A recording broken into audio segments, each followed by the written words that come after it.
Hey guys, welcome back to my channel, Mornings with Larissa. Today we'll be reading Chapter 3 of Every Last Word by Tamara Ireland Stone. You look fantastic, Mom says as I step into the kitchen.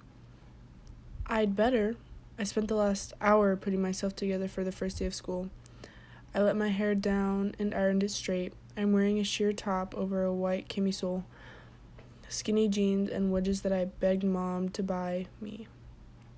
My eyes are lined, my lips defined, and my foundation is effectively masking the stress-induced breakout on my chin. Thank you. I hug her tight, hoping she knows I'm not thanking her for the compliment alone. It's for everything she's done for me this summer, for coming to all my swim meets and cheering so loudly. She's hoarse every Sunday night. It's for those late-night talks, especially over the last weeks when Cassidy left for LA. Brandon went back to the East Coast, and the first day of school began to loom over me like an ominous storm cloud. Mom's wearing that encouraging smile she always plasters on when she knows I'm nervous. Stop looking at me like that, please, I say, fighting the urge to roll my eyes. I'm fine, really. My cell phone chirps as I pull it from my pocket to check the screen. Alexis wants to ride to school today. Why? Mom asks as she fills a bowl with cereal for Paige. She knows it's against the law to drive with passengers in your first year. Of course, Alexis knows the law. She's just surprised I'm following it since most people don't. I text her back telling her I can't give her a ride because if my parents found out, I'd lose my car. I hit send and flip my phone around so my mom can read the screen, because she gives me an approving nod. I shove my phone back in my pocket and hitch my backpack over my shoulder. Have a good day, 6th grader, I say to Paige as she spoons a big bite of cereal into her mouth. As I head for the garage, I'm still texting back and forth with Alexis, who's begging me to change my mind. I finally drop the phone into the cup holder as I pull out of the driveway, ending the discussion without ever telling her the real reason I won't pick her up today, or any time in the near future. Earlier this month, on my 16th birthday, Dad took me to the DMV to get my license. When we got home, a few hours later, there was a used Honda Civic parked in our garage. It was totally unexpected, and it meant so much more than regular transportation to me. It meant Mom, Dad, and my psychiatrist thought I could handle it. I was dying to show off my new car, but Alexis, Caitlin, Olivia, and Haley were all out of town on their respective family vacations, and Cassidy was grounded, so I drove around by myself for the rest of the afternoon, listening to music and enjoying how the steering wheel felt in my hands. But every once in a while, I'd glance down at the odometer, fantasized by the way the numbers changed. I felt a strange charge whenever the last digit hit the number 3. When I finally pulled into the driveway that evening, the last digit was resting on a 6, so I backed out again and drove around the block a few times until the odometer stopped where it belonged. And now I have to do that every time I park. I'm not about to let Alexis and the rest of my friends in on my secret, so I'm happy to have the law as an excuse to drive alone. As I pull into the student parking lot, the odometer is on 9, so I have to drive all the way around to the far end by the tennis courts before I can park on a 3. As I cut the ignition, my stomach turns over violently and my mouth feels dry, and I sit there for a minute taking deep breaths. It's a new year, a fresh start. The anxiety eases as I walk through the campus. Avery Peterson squeals when she sees me, and we hug and promise to catch up later. Then she returns to Dylan O'Keefe and grabs his hand. He was my obsession for the first 3 months of freshman year, starting when he asked me to the homecoming dance and ended when Nick Adler kissed me at a New Year's Eve party a few months later and promptly replaced him. A few steps later, I spot Tyler Riola sitting with his lacrosse buddies at a table at the far end of the quad. He had my undivided attention for the first part of sophomore year, until I started dating Kurt Frazier, the only guy who wasn't a one-sided fixation.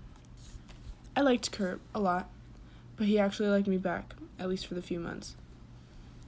Kurt was hard for me to shake, but Brandon finally took center stage in my mind when summer started. I picture him in his Speedo, and as I turn the corner, I wonder what he's doing now. I stop short. This can't be my locker.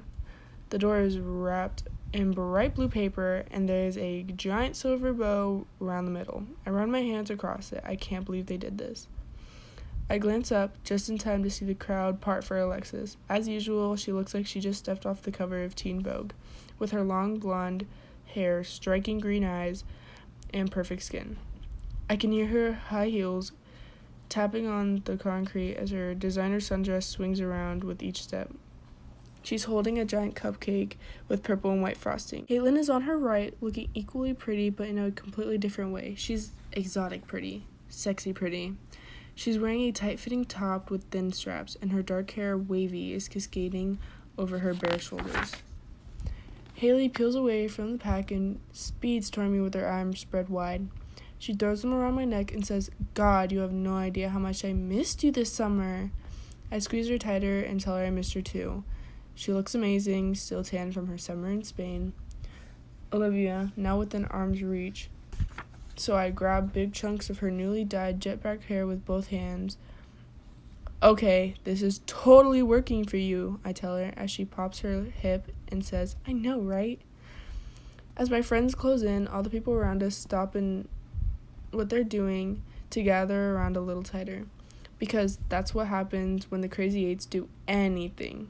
People watch. We started calling ourselves that back in kindergarten, and it kind of just stuck.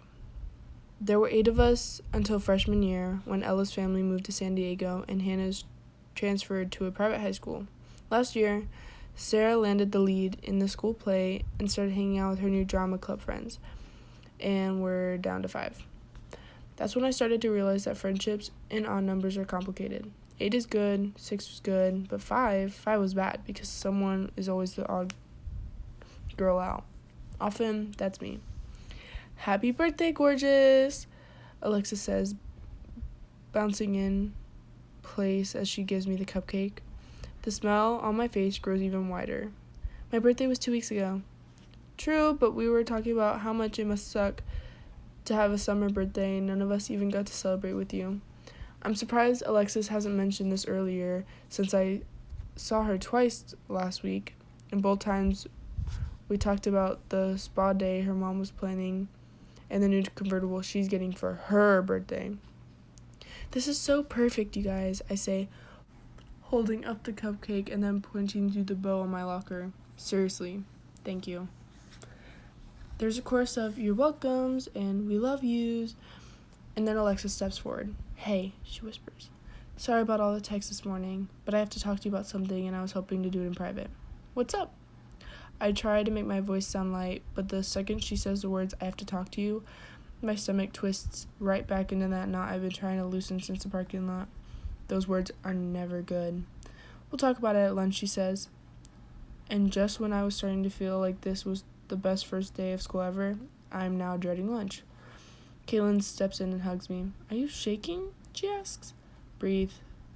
Breathe. Breathe. Too much coffee this morning, I guess. The warning bell rings as I turn to my locker and start dialing the combination with trembling fingers. I'll see you guys later. Once the 8s are gone, the rest of the crowd takes off to first period. I set the cupcake on the empty shelf and grab my books to study myself.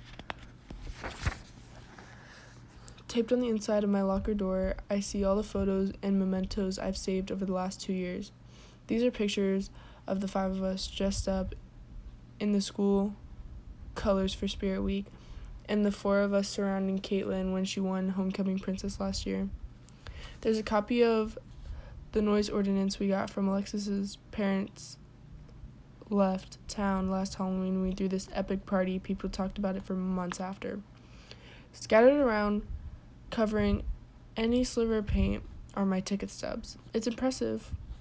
Eclectic collection, ranging from bands no one's heard of to names like Beyonce, Lady Gaga, and Justin Timberlake. Thanks to Olivia's dad, who owns an indie record label and always gets us seats in a VIP section. I use the small mirror to check my makeup and whisper, "Don't freak out." Then I close the door and stare at the wrapping paper once more, letting my fingertips trail along the surface, running my thumb across the silver bow. "That was really nice." The voice is so faint, at first I wonder if I'm hearing things. I turn to see who spoke, but her locker is blocking her face. Excuse me? I hope she doesn't see me pathetically fondling the bow. You have really nice friends. She swings the door closed and walks over to me, pointing to the wrapping paper. I almost reply, not always, but I catch myself. It's a new year, a new start. And today, I do have really nice friends. How'd they get your locker to open? They all know the combo. It's kind of a birthday tradition. We've been wrapping each other's lockers since middle school. This is only the second time they've wrapped mine. You know, those were big birthdays, 13 and now. I reach over for the silver bow again. 16. Why am I telling her this? I look around, realizing the corridors are now empty. I'm sorry, do I know you? Apparently not. She points to the end of the row. My locker has been there since freshman year, but we haven't formally met or anything. I'm Caroline Madison. I take her in, starting with her feet. Brown hiking boots, baggy faded jeans, and a buttoned flannel shirt that might be considered cool if it belonged to her boyfriend, but I'm pretty sure that's not the case. Underneath it, her t-shirt reads, "What would Scooby-Doo do?" And that makes me laugh to myself. I continue up to her face, not a stitch of makeup. A purple and white striped ski cap, even though it's the end of August, in California. Samantha McAllister. The final bell rings, signaling that we are both tardy on a first day of school. She tugs on her shirt sleeve, uncovering an old, beat-up watch. We better get to class. It was nice to meet you, Sam. Sam. Last year, I asked the aides to call me Sam. Caitlin laughed and said that that's her dog's name. And Olivia said it's a guy's name. And Alexis declared that she would never, ever go by Alex. I watch Caroline around the corner, and then it's too late to correct her. Thanks for watching. Hope you enjoyed. See you next time. Remember to like, share, and subscribe. Bye!